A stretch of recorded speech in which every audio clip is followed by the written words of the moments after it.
ফিলিস্তিনের গাজা উপত্যকায় বর্বরতা চালানোয় ইসরায়েলিদের মালদ্বীপ প্রবেশে নিষেধাজ্ঞা দেওয়া হয়েছে।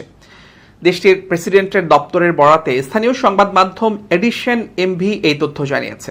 সংবাদ মাধ্যমটির প্রতিবেদনে বলা হয়েছে, স্বরাষ্ট্র ও তথ্যমন্ত্রী আলী ইহসান বলেছেন, প্রেসিডেন্ট মোহাম্মদ মুইজ্জু মন্ত্রিসভার এক বৈঠকে এ সিদ্ধান্ত নিয়েছেন।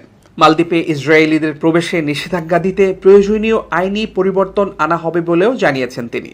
এই সিদ্ধান্তটি কার্যকরে মন্ত্রিসভার একটি বিশেষ কমিটি গঠন করা হয়েছে। এছাড়া ফিলিস্তিনিদের সহায়তায় ত্রাণ তহবিল গঠনের ঘোষণাও দিয়েছে দেশটি।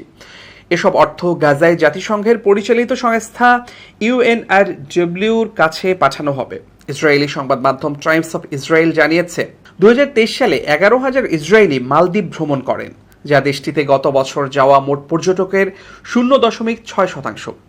মুসলিম সংখ্যাগরিষ্ঠ দেশ ইসরায়েলের সঙ্গে মালদ্বীপের কোনো কূটনৈতিক সম্পর্ক নেই, তবে প্রবাল প্রাচীরের জন্য বিখ্যাত দেশটির সৌন্দর্য উপভোগ করতে সেখানে যেতে পারেন ইসরায়েলিরা।